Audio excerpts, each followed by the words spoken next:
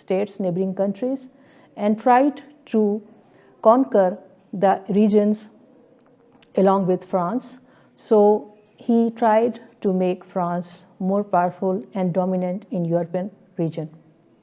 Louis XIV was a king who fought various wars and some smaller conflicts as well.